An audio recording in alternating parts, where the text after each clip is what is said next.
How do you benefit the most from giving a talk, whether it is at a conference or as part of an invited lecture? How do you maximize the advantages that come with this opportunity? And how do you integrate them into your research? If this is something you're interested in, keep watching.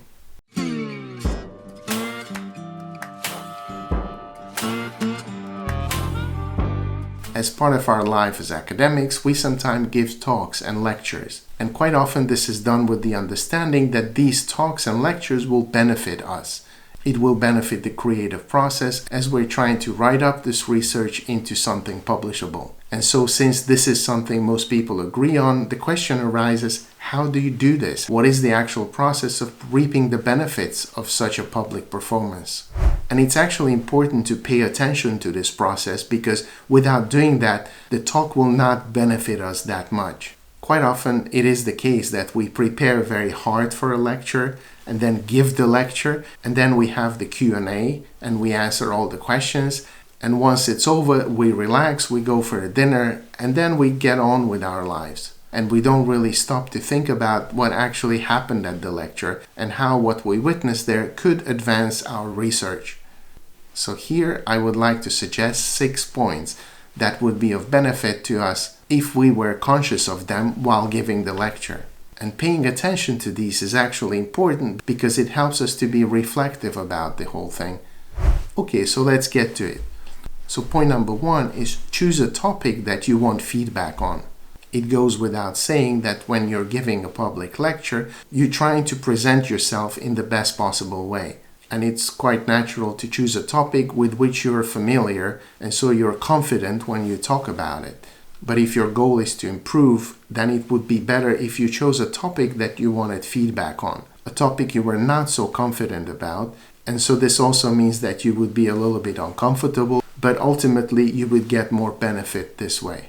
And of course, if you're giving a keynote speech or your inaugural lecture, then you probably shouldn't go this way. But if it's an event where the stakes are not that high, you could possibly try to step out of your comfort zone a little bit in order to get greater benefits. Okay, point number 2, and it's really quite simple, is pay attention to the audience's reaction.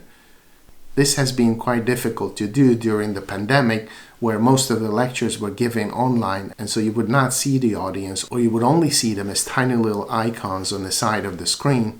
But when you have a real-life audience, you can always look at them and see how they react to particular points in your presentation.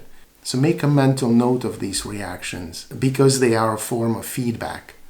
So when you give your talk, instead of just looking at one single person or maybe something on the back wall, you should look around and see their reaction, almost like being in a conversation with somebody. Point number 3 is listen to the feedback. So usually during the Q&A session, you get comments and you also get questions. And I think it's important to pay attention to what people are asking and also what people are commenting on. Because you may dismiss some of the comments and you may also think that some of the questions are trivial. But in reality, these other points can help you to understand how other people look at your research.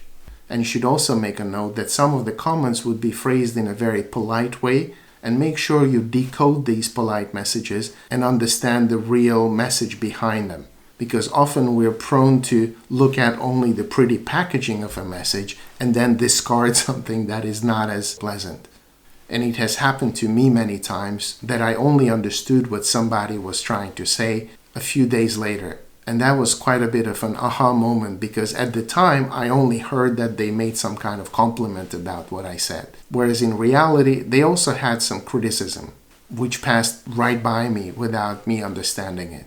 Point number 4 is solicit feedback. So maybe at the end of your talk, before switching to the Q&A session, you could say something like, okay, this is a project in development, it's still a working process, and I would really love some feedback. And this might be useful to nudge some people who might not otherwise speak to speak up and say something about your project. Whether it's during the Q&A session or after that, during the snacks or drinks or the reception or the dinner or whatever follows the talk. And sometimes this kind of feedback comes after the talk in the form of emails, because not everybody is comfortable in discussing things in public, or maybe they don't want to expose you to harsh criticism in public. And this kind of email feedback is also very, very useful.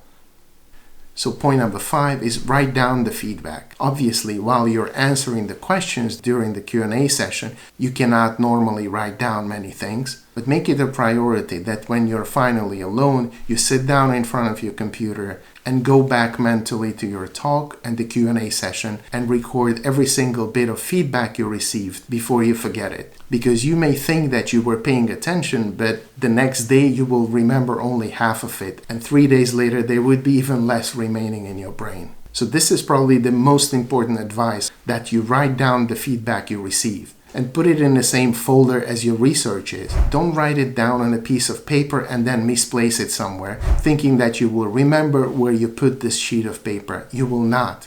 But if you put it in the same folder where the rest of the files related to this research are, you will not have to look for it.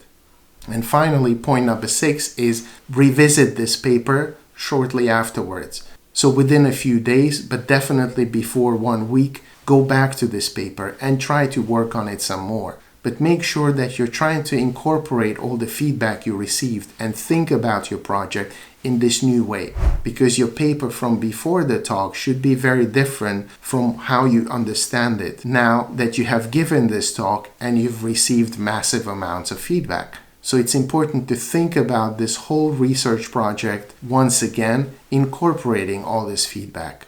And then if you're busy, you can then put it to rest, and then you'll come back to it after a few weeks or maybe a couple of months. Okay, so these are my points on how to benefit the most from giving a paper or a lecture.